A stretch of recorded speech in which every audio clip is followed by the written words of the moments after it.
قرآن مجید میں ہے کہ اللہ تعالی حق بات بیان کرنے سے حیا نہیں کرتے۔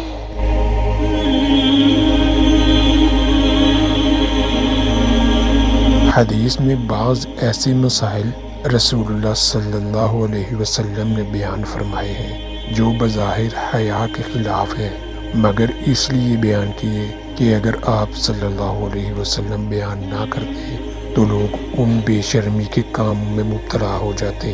اسی وجہ سے آج کل ہمارے معاشرے میں ایک گناہ جس میں لوگ مبتلا ہیں اور وہ ہے حیا کے خلاف بہرحال شرعیت کا مسئلہ، اور لوگ اس میں مبتلا بھی ہیں۔ اس لیے بتانا ضروری ہے، وہ یہ ہے کہ لوگ شادی کے بعد بھی آج کی نوجوان نسل زوجہ سے یعنی بیوی سے غیر فطری طریقے سے ہم بستری کرتے ہیں، انٹرنیٹ پر بیہودہ فلمیں دیکھتے ہیں، تو جو چیز انگریزوں کی دیکھ رہے ہیں کہ ان کا کلچر آہستہ آہستہ میڈیا کے ذریعے ہمارے اندر بھی آ رہا ہے۔ اللہ کے رسول صلی اللہ علیہ وسلم نے لعنت فرمائی۔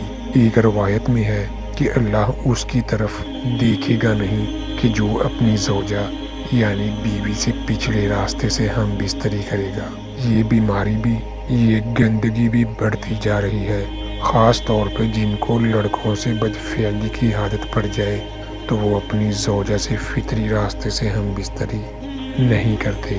اللہ تعالیٰ نے فرمایا تمہاری زوجات بیویاں ہیں، یہ نسل بڑھانے کے لیے، تو اسی راستے میں انسان اپنی خواہش کو پوری کر سکتا ہے جس راستے سے نسل بڑھتی ہے۔